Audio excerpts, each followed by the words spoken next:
Hello YouTube, today we're going to be doing kinematics in 2 dimensions. Now, if you guys haven't have any experience, okay, first prereqs. If you guys haven't have any experience with trig or basic trigonometry or one-dimensional kinematics, try to learn those before watching the video.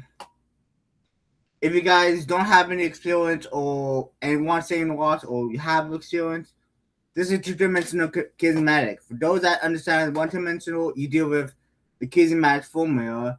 Position equals initial position plus initial velocity times time plus at square for the x position. X velocity would equal initial x velocity plus acceleration times time. Average, this is average by the way. Final position, initial minus initial position over time, and so on. Average acceleration, initial final velocity minus initial velocity over time. And you can use those interchangeably algebraically. However, in 2 dimensional, you have this and you have this. Now you notice that what acceleration will normally be at has a g, and normally in 2 dimensional physics, and if we get to 3 dimensions or whatever, obviously the z is going to end up being gravity. However, for the purpose, gravity being a y dimension, and accelerations use a g. Usually in a note to keep in mind kinematics, most x accelerations are normally constant, meaning that x is 0, meaning the velocity is constant. So a is 0 for x. Majority of that, unless it is specify, the car accelerates 2.5 meters in the x direction. That is used. The velocity in the x position is usually constant, usually especially in the beginner level. And then the y, if something's falling, it's always falling. Now in the MMGS systems or the metric system, you get 9.81 g would be 9 meters per second square. However, if you're in the IPS system or the imperial, it would equal 32.2 feet per second square. And this is what you usually get or whatever with that. The typical steps of solving would be 1, list known variables. This is stuff you already know. List unknown variables. Find what you need. And list the formulas needed to use. For the first 2 problems, assume that acceleration due to gravity is 9.88 meters per second square, and air resistance is negligible because that will be an extra thing that you have to deal with when you do dynamics. Now for this problem, okay, I have no idea what happened on this one. It used to be good.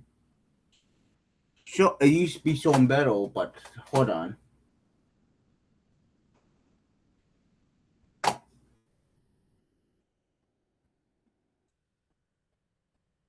Okay. Problem 1, projectile at an angle. This is kind of why you need trig to start off with, because that's pretty common in physics. Now, first thing we're gonna do. Okay, obviously I may have forgotten to include it in the first place when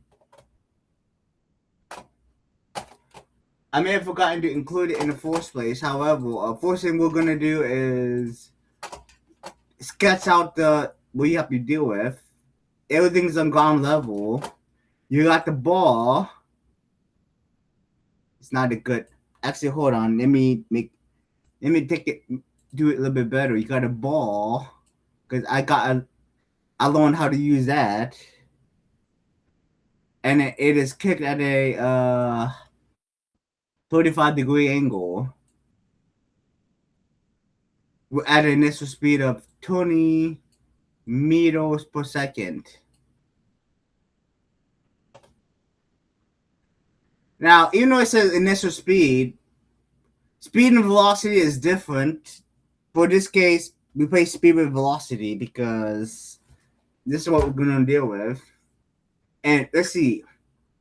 What do we know? We know the initial velocity. Oh, but we don't know the initial velocity of x. This is where trig comes in. So we got this. We got up, the y, and then adjacent, and then the hypotenuse. Now for the x position, well, you got 20 cosine of 35 degrees. And then for the y velocity, you got 20 sine of 35 degrees.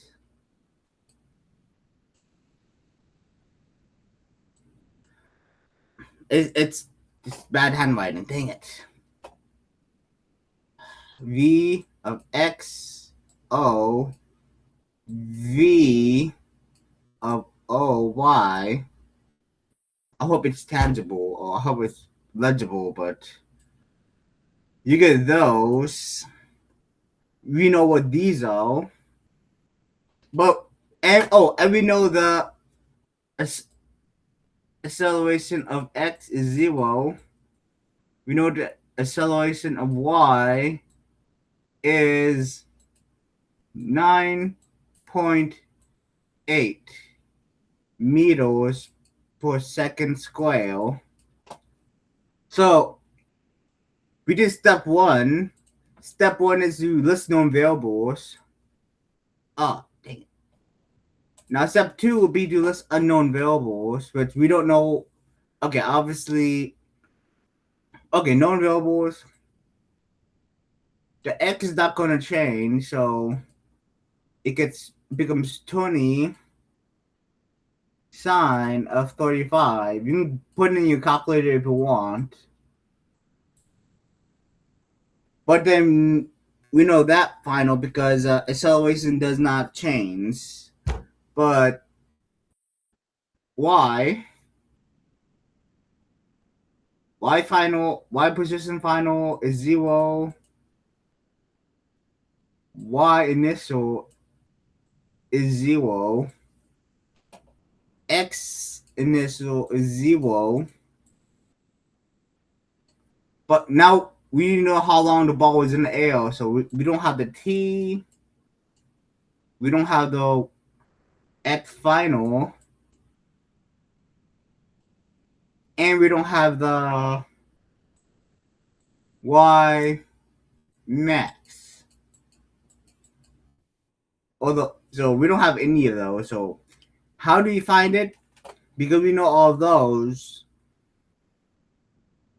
Obviously, we can't solve for the final x yet because based off the kinematics rules we have, before and back to it, for the x final, we don't have this yet. We don't have anything involving that yet. We already got that solved.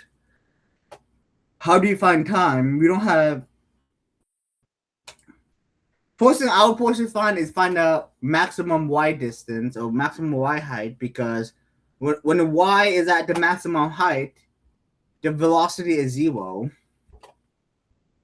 So you get y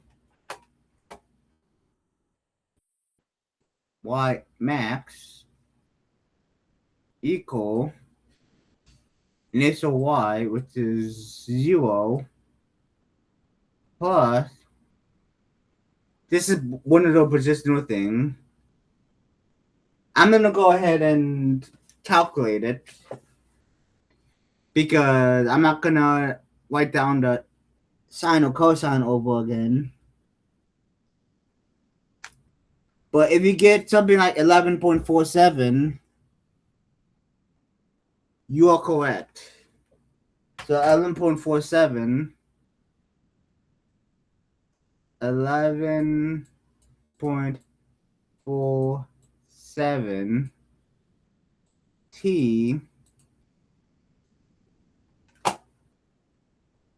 But we already found a problem already. We already found a problem. We can't calculate that yet because we don't have the. We do not have the time yet. But how do we find time? You guys answer while I deal with this.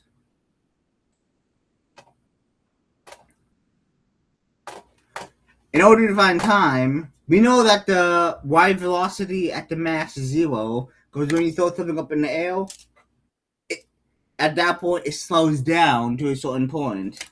Oh, hold on. Because we know when something reaches to a point in the air, if you put it in slow motion, it stops and the velocity is 0. So to find the max height, you have to use 0 equals 11.47 minus 9.88. Well, it's 81, but just be more simple about it. T, and you get negative 11.47 equals negative 9.8 T. You divide negative 9.8 both sides. Negative 9.8 both sides. I should use an online calculator, but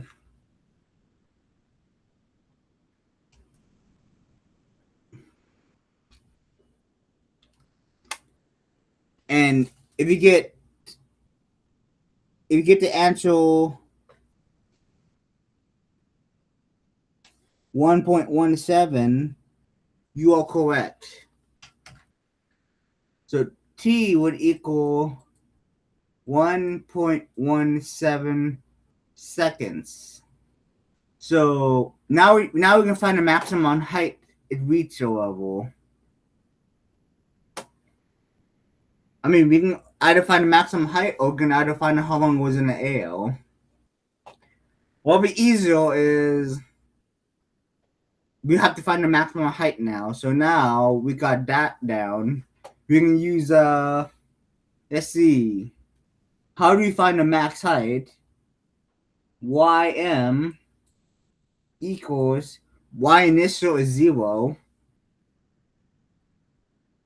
plus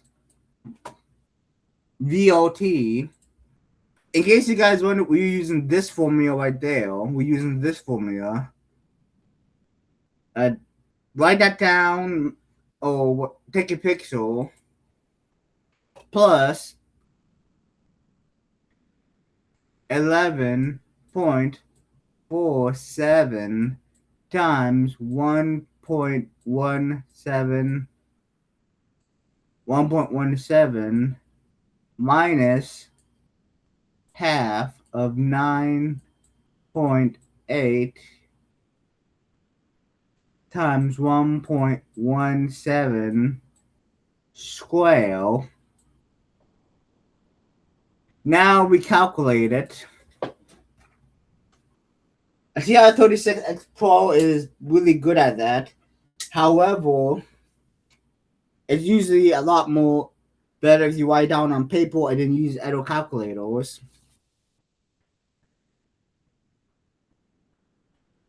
Half of 9.8 times 1.17 square, and you get 6.71 meters.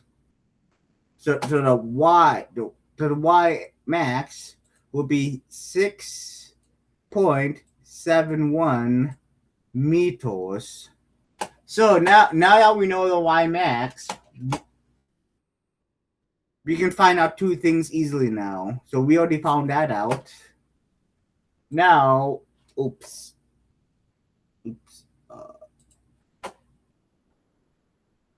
Now we can go ahead and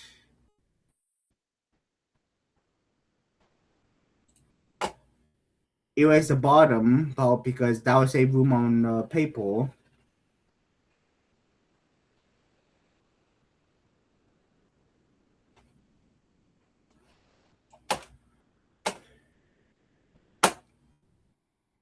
And now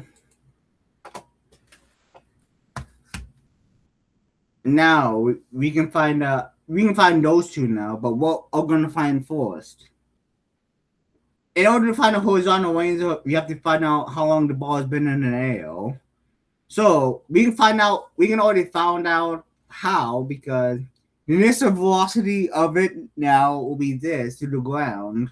So now the initial will be 6.71.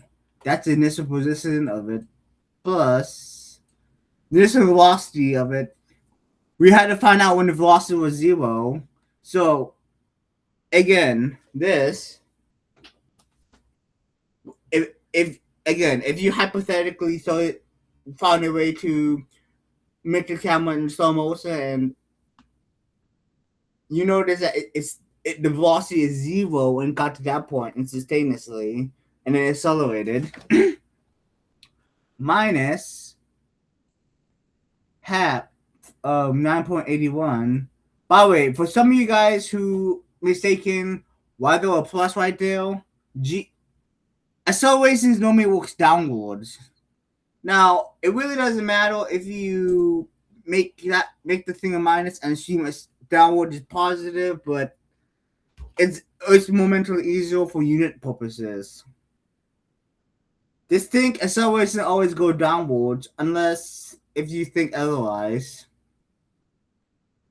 We already found out what the L time is, so we can just. And no, the final velocity is not going to be 0 this time, which is why we have to use this one. Obviously, if you subtract this both sides and do it algebraically, that becomes negative. 0 stays 0. And if you want to be less technical, half of 9.8 will be 4.9. Negative 4.9 t squared. You divide negative 4.9 both sides. Negative 4.9 both sides. And negative cancels out, and you get 6.71. 6.71 divided by 4.9. T squared is not done yet. T squared equals 1.36. Yeah, 1.36. 1.36. You square root both sides. And you guys are going to notice a pattern if you did that. It becomes, surprise, surprise, 1.17 seconds. Now to find out the time, okay, the time is 1.17 for halfway, but total time, or TT, would be, you just multiply that by 2. You normally add it because it's in future references, it will be better to add it because only where this works because it's long to the same height. But for Reed's purpose, I multiplied it by itself or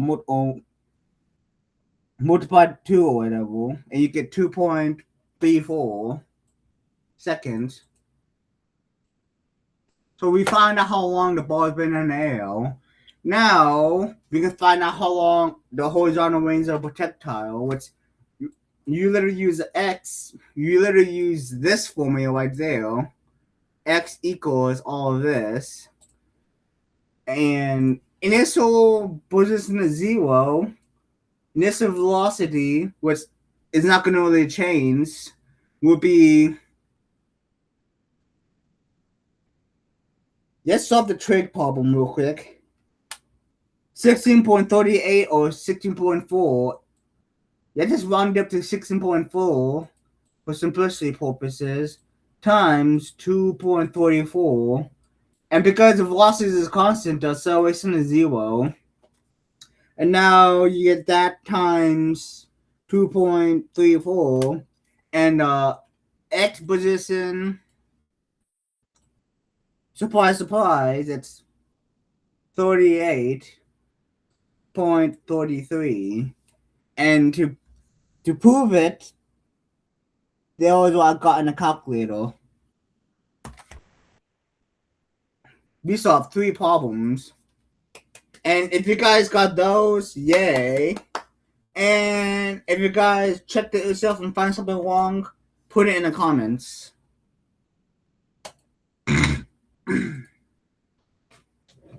Projectile off the cliff. Let's see.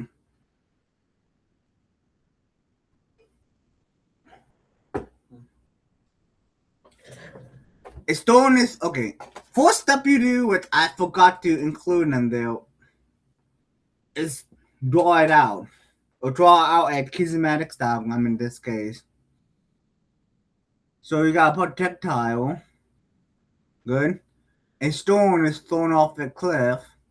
Actually, hold on.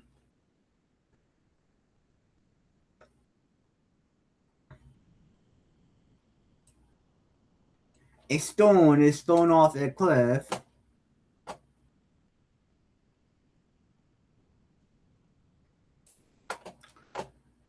Now the cliff is 50 meters high, so let's just know it's 50 meters high.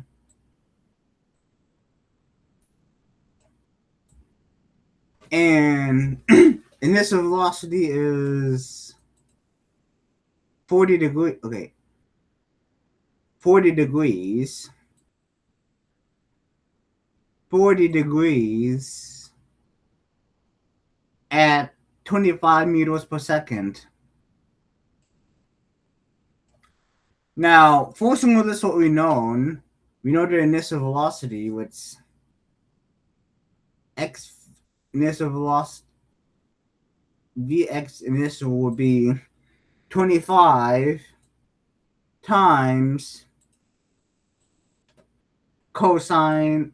It's not always going to be cosine, but with a particular problem, it ends up being cosine. And in the astrophysics problems, you're going to notice that x is sometimes sine, especially when you get to the mechanics. 25 sine of 40 degrees. How long did it take for the stone to hit the ground? Okay, now we know that the x velocity does not change, so x final, Vx final equals 25 cosine of 40. And then for the y acceleration, it is negative 9.81 meters per second. And then obviously we don't know the x position because x initial is 0, x final we do not know yet, but the y initial is 50, but then the y final is 0. So now what are we going to try to find? How long does it take for the stone to hit the ground? We don't know t. How far from we don't know x final. And we do not know the v of y final. There are three things we do not know. Now, do we need to find out the max y? Unfortunately, yes. As annoying as it is to try to find, we have to find it. So, I'm going to go ahead and do this. 0 equal 25 sine of 40. 25 sine of 40. 16.06. So 16.06. That's literally the minus 9.81 t. 16.06 divided by 9.81. Got the minuses cancel out. Okay, we have to do that. And that does t1 2m, and then what equals 1.63. Most of you guys are probably going to multiply that by 2, but you can learn in this video why that wouldn't work. Over. The last video, the ground was even, so it worked, but this video, it wouldn't always necessarily work. So now we want to find a ym, what would equal 50 plus 16.1 times 1.637 minus 4.9 times 1.637 square. Now let's figure it out.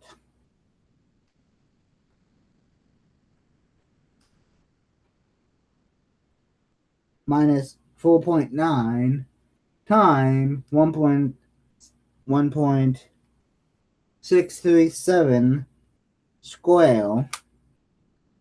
Okay, so the y max is 63.22. Now, you guys probably wonder why we need to find a y max. Because some of you guys probably took in those type of things and probably already figured it out. I'm not the strongest at physics, but I have some experience in it.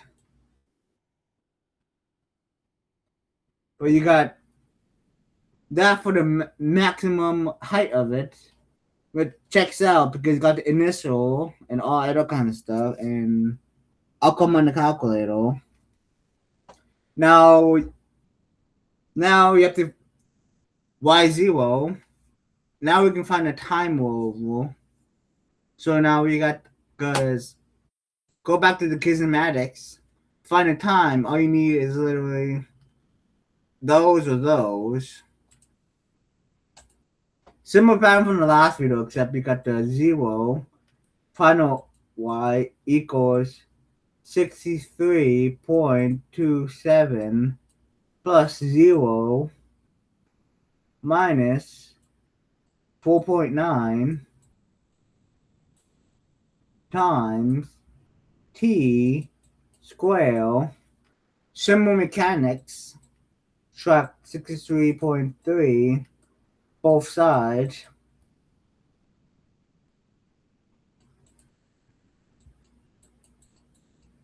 Divide that both sides.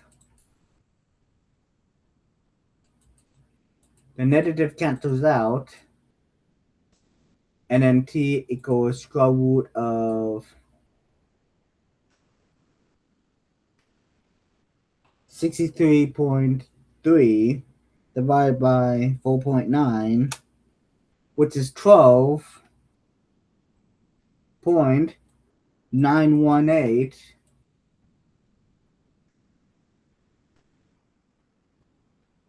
And you get 3.59.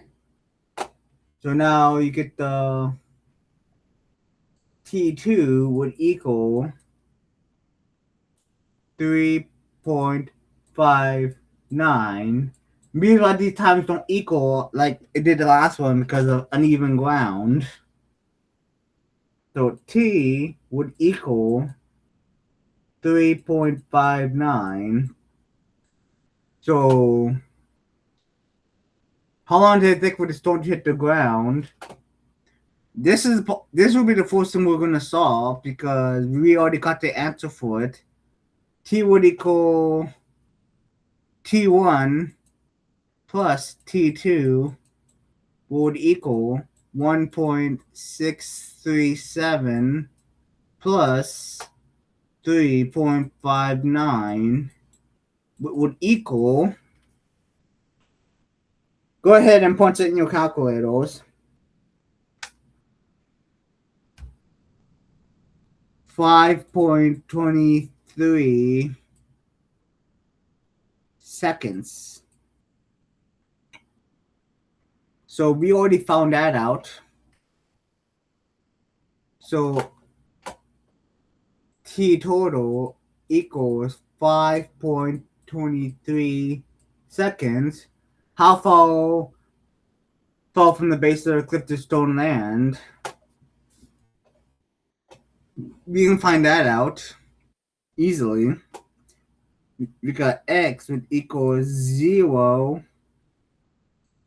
That's the initial position. Plus, let's find out what 25 cosine of 40 degrees is. And it should equal 19.2 if you round it up. 2 times 5.23 seconds times 5.23 seconds, and the x final should equal 100.2 meters. Now to find out the magnitude of the velocity before the impact. Initial velocity is 0. V equals VO plus G of t. But instead of it 1 t, it'll be t2. Because you're measuring from when the stone is up there to down there. Magic trick. From up there to down there. So now you got 0 plus. Now it's going to be plus in this case because, I mean, it'll be. You think of it as negative velocity, but they want the magnitude. And vectors is magnitude and direction, and magnitude is uses it to number or the scalar of it. You got 0 plus 9.8 times 3.59, and now you got 9.8 times 3.59, and you got 35.2 meters per second. Congratulations, we just found all three of those.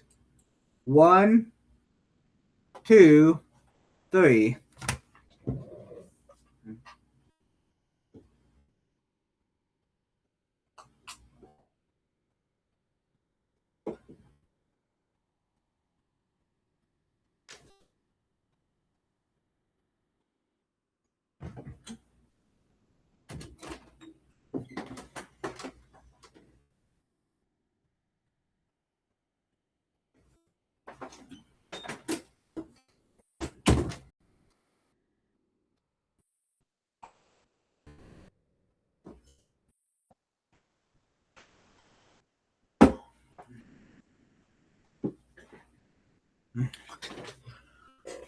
The next problem we're going to deal with is pretty special because this whole time you guys are dealing with meters, seconds, meters per seconds, millimeters, megameters, picometers.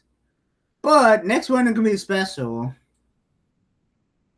This, does it look familiar? Yes, it does. However, the difference between the last two problems and this one is this one has feet per seconds. In physics and engineering, obviously in physics classes you don't see those a lot or as much as you would, but in engineering it's very common. And one thing that sucks about it is 1 minute you're dealing with this unit or this unit, and the next we know you're dealing with this type of units. And it's really annoying when you have to determine if you need to use newtons or slugs. We're not going to deal with that yet, however, but it gets kind of annoying because guess what? It is no longer 9.8 meters per second anymore. It is now 32.2 feet per second square. So now this is where people trip up and end up actually using 9.8 meters per second and get the numbers wrong. But same type of problem, different units. A baseball is hit from ground level with initial speed, so we're assuming that the baseball is on the ground. Now it's saying ground level means that I'm going to assume that it's going to be on the ground.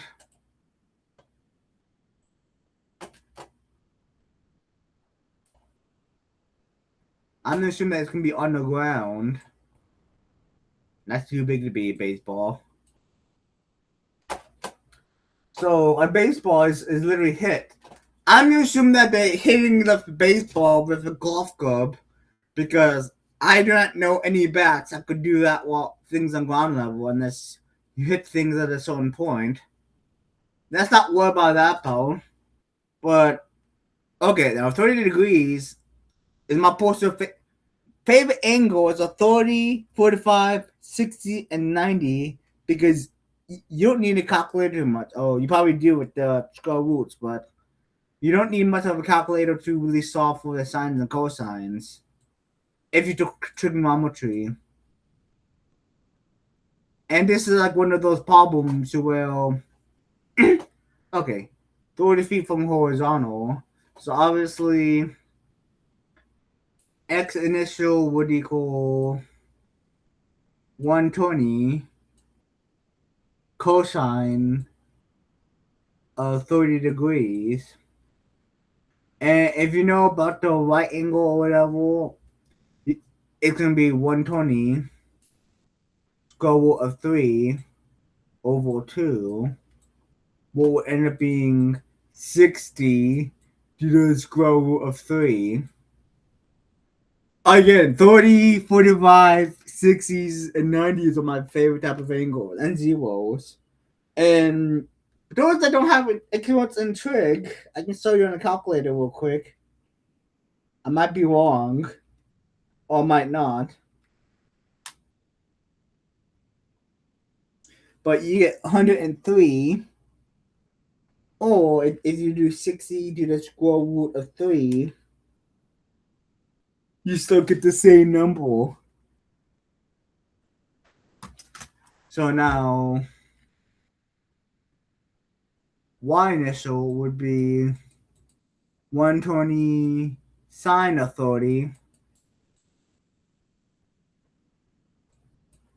and that would be literally 60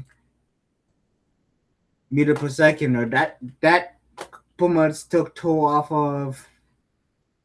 Now, because it's ground level, you guys seen the pattern from the first one.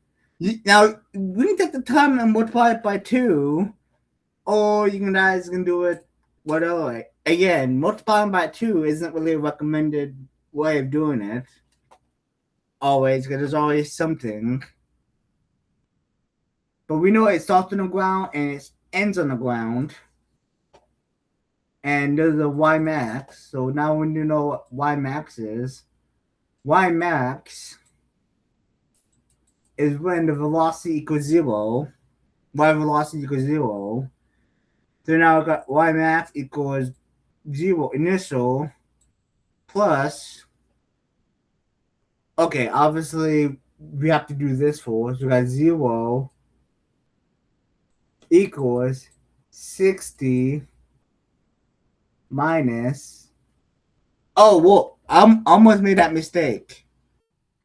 It's not 32.2. It's not 9.81. It's 32.2 feet per second square. Same mechanics, different units. T divide that both sides. 32.2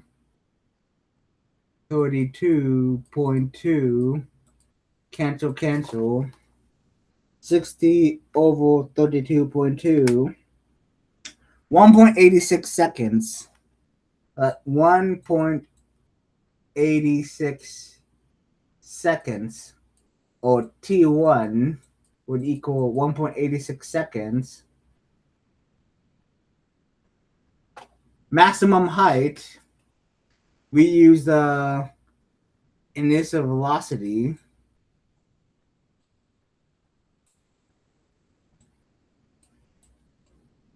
times 32.2 divided by 2 be 16.1 or minus 16.1 times 1.86 square.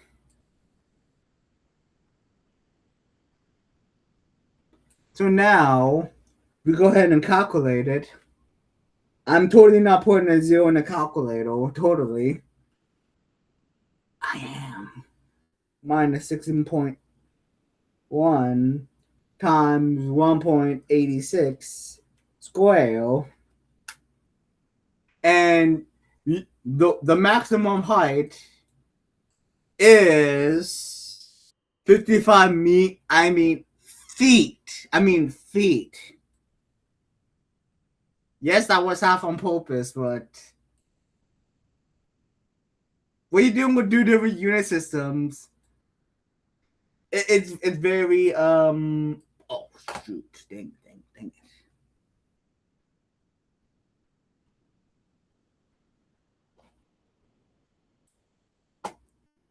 Feet. And that's the Y max. So we found what the maximum height is.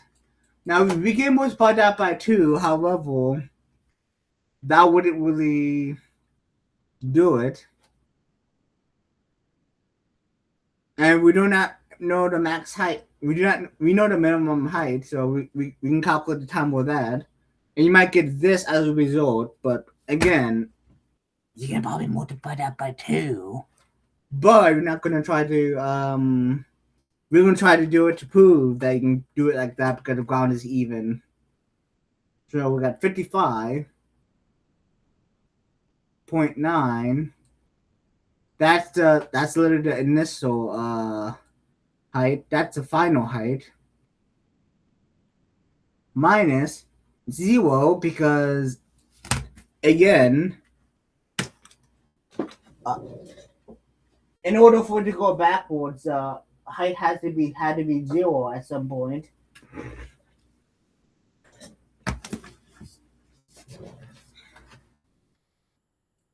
Minus almost did it again. 32.2. Oh no. I could have done it better. Because we're dealing with Kinematics, I could have put 16.1 on there. Just so you know, what I did without the 16.1 is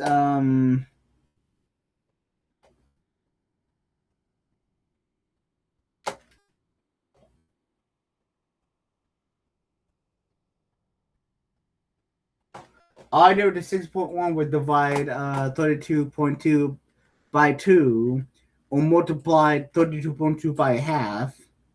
That's usually a quicker way of doing physics, or when you get to a certain point, you start doing this quicker.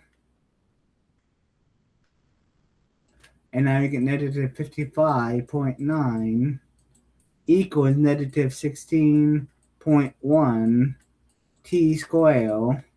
You divide 55.9 over negative 16.1, both sides, t squared, square root it, the negatives cancels out, and t equals 55.9. I'm not gonna use the negative one there.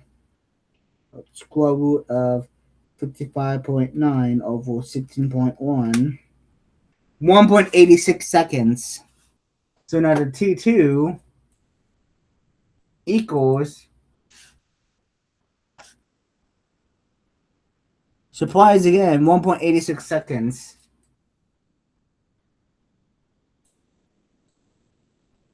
seconds. But we didn't just do that to prove the time. We want to know we already found out this. but we just want to find out how long the ball was in the air and the horizontal range.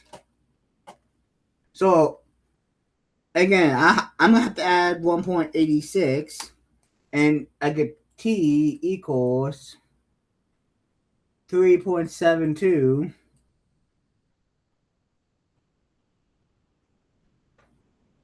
Oh, for most of you guys screaming at the screen, I could have probably done this like maybe like 8 minutes ago with the same kind type of knowledge. However,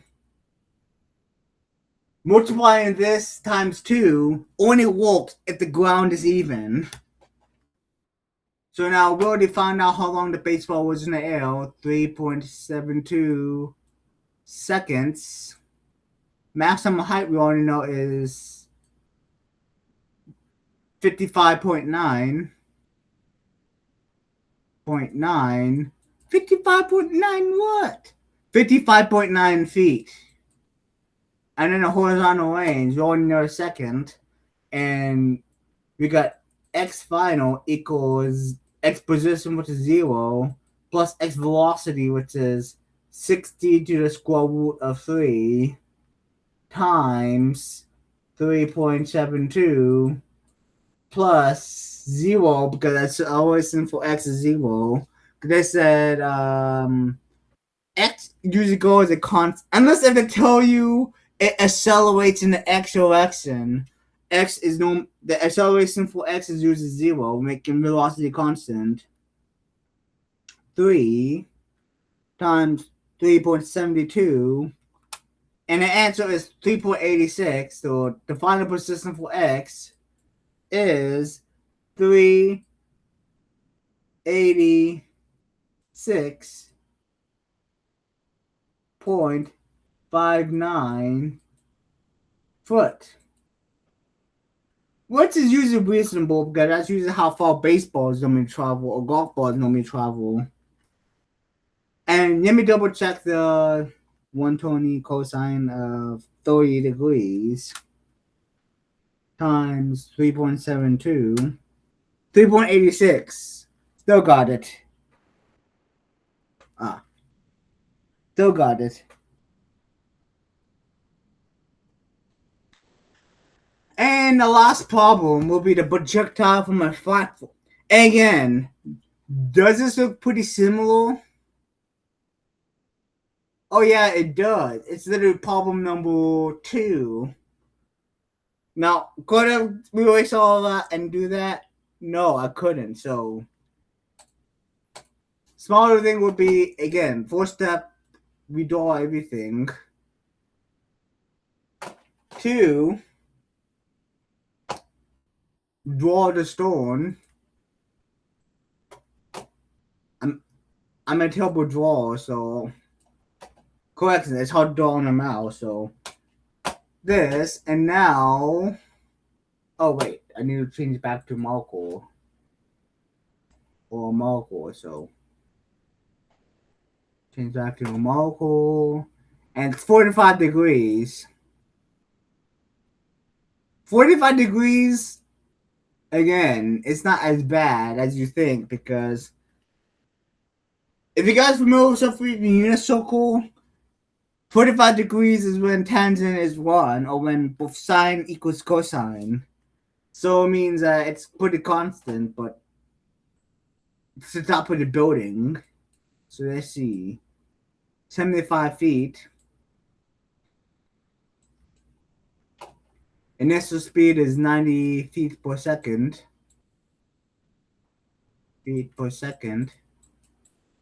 Oh, if you guys get the calculations of it.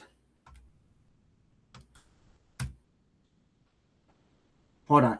X initial would equal 90 cosine of 45 would equal 45 square root of 2.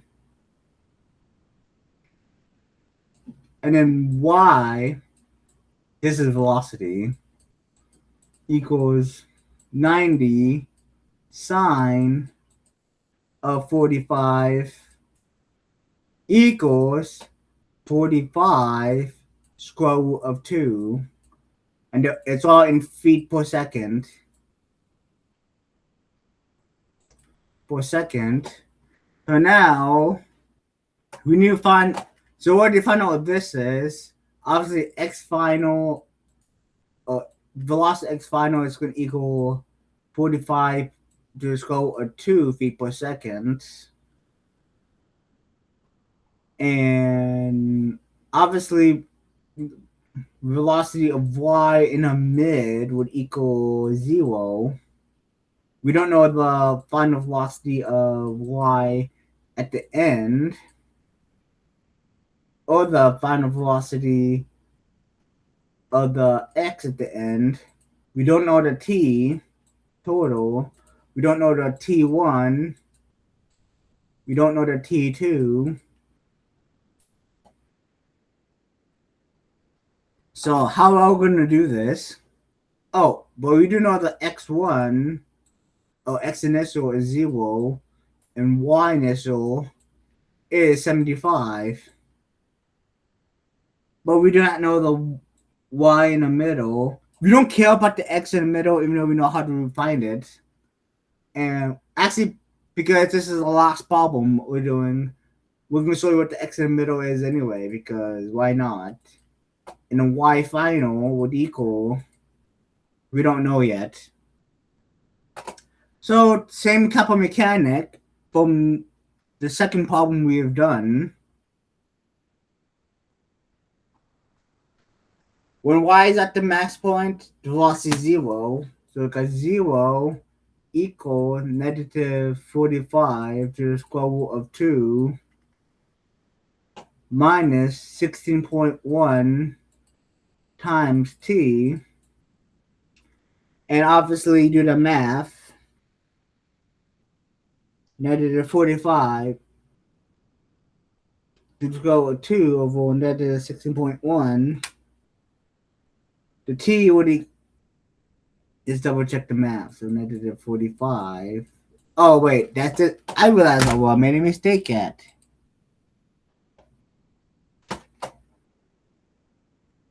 If you guys were writing in pen, I'm sorry.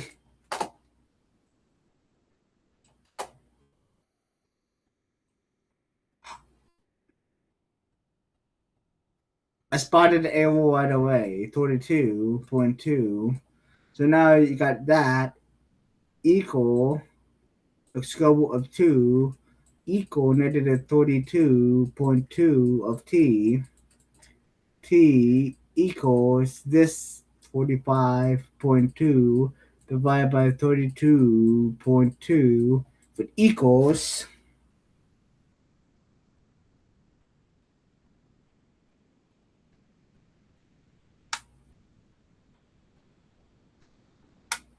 1.97. 1.97. The T1 is 1.97.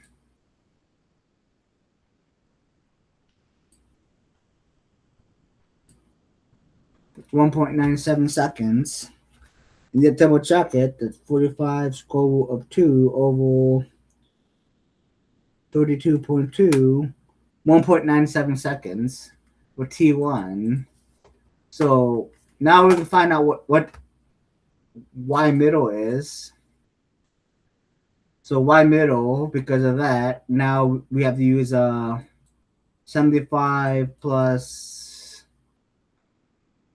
45 to the root of 2 times 1.97 minus 16.1 times 1.97 square. And for the x level, xm would equal 0 plus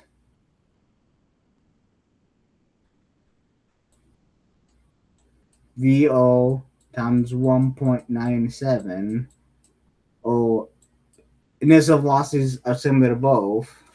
So for the heck of it, let's find xm first. So that's 45 to the square root of 2 times 1.97 will be 1.25, be 125.37.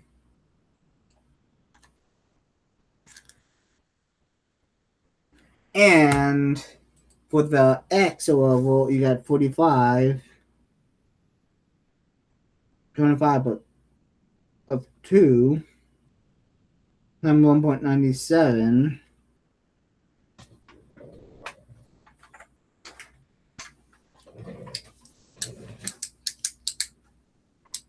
97 minus 16.1 times 1.97 square, which is 87 foot, which checks out 87 foot. Now we're going to find out how long it takes for it to reach the ground. How far from the base to the stolen land. We can actually find out all of those now because we got the thing. So 87, it will be right there. The final position will be 0. And then obviously you don't have velocity because velocity is 0. Minus 16.1 t squared. Negative 87 over 16.1, which is negative, equals t squared 0.1. So we got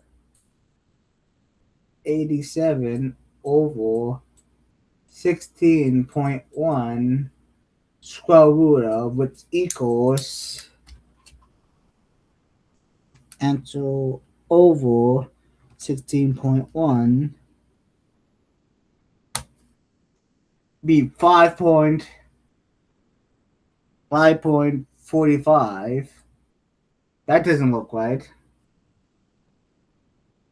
But I did use a position one. So initial x is 0, and then you divide that by, yeah, that should be correct. 5.45 or 87 divided by 16.1. Yeah, 5.4. Yeah, 5.45. We do the whole ones, and now this is T2, 0.45 seconds. And now we got this. So now we got how many seconds it would take. Now we can find out how far it went, or total time in it to reach the ground. That plus, or 5.45 plus 1.97 would be 7.42 seconds. And now we found that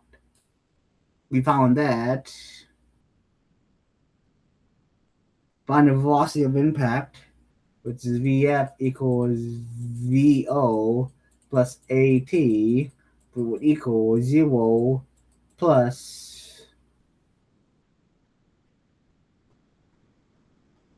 32.2 times 5.45.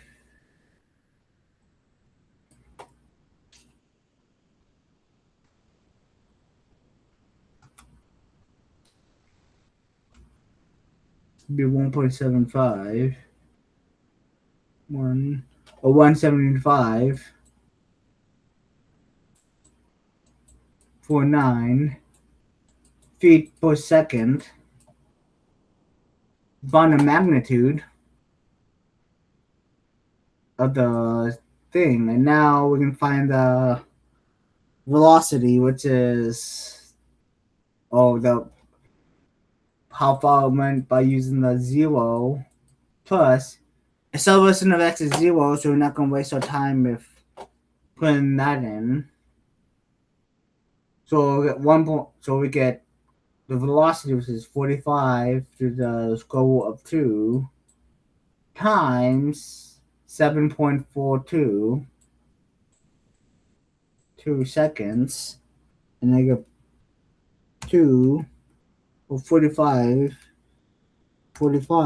square root of 2 times 7.42 seconds would equal, x would be 4.472.21 feet from the base. So this will be where x would land, and this will be the velocity impact. This concludes for the lecture. And if I made any mistakes in the computations, again, use the time to double check or whatever. If I made any mistakes in the computations or whatever, please put it in a comment or tell and put in a timestamp of what I messed up on. Have a nice day.